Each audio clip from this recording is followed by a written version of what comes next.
Hey everyone, ballots are landing in your mailbox now, which means it's time to make your voice heard. We need everyone to vote. We need you to rally your friends and your neighbors to vote Republican if we are going to get food and energy prices under control.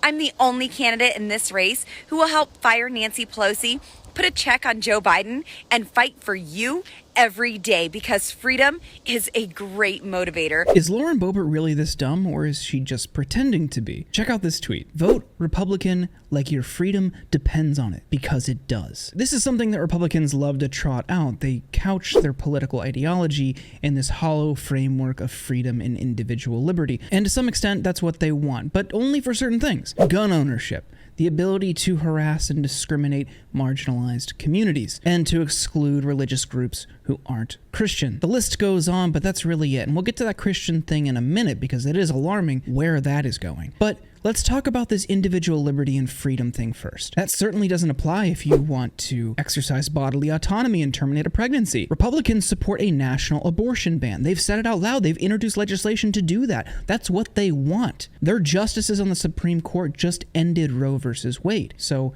where is the freedom in that? They're anti-union, they are anti-worker, they are pro-corporate interests, and they are anti-climate science. People like Lauren Boebert don't think climate change is real. I would say one of your inherent freedoms is the ability and right to live in a healthy climate. But that's not what they think. But they want you to think that is what they stand for. They want you to think that they're fighting for individual liberties because it feels good. It panders to this American identity, this rugged individualism, the nationalistic patriotism that so many conservatives adopt. But that doesn't really hold up when you apply even the slightest amount of critical thinking. It's ultimately red meat pandering, but the way it's manifesting, especially as it intersects with religion, is really alarming. This is ultimately just a cult. Look at how she's talking about her religion and her religious beliefs at this event in Knoxville, Tennessee. Many of us in this room believe that we are in the last of the last days, and that's not a time to complain, that's not a time to grumble, to be dismayed, to be disheartened, but a time to rejoice. You get to be a part of ushering in the second coming of Jesus.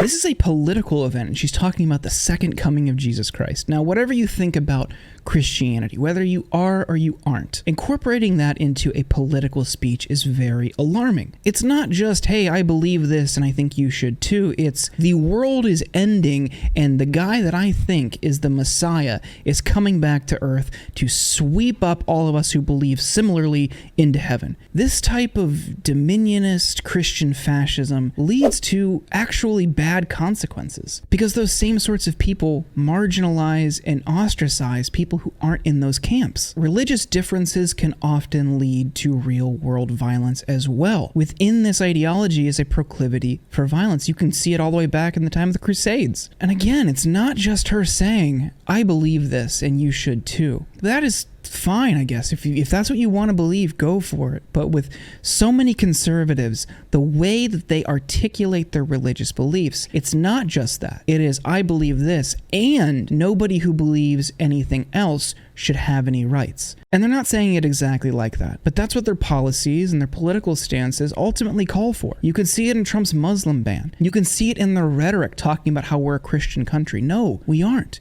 And we shouldn't be. We should be a place where everybody can believe whatever they want, equally. That is true freedom. But that's not what Republicans want. And on the cult point, I'll just leave you with this. Do you think you have a healthy relationship with politics if this is what you're driving?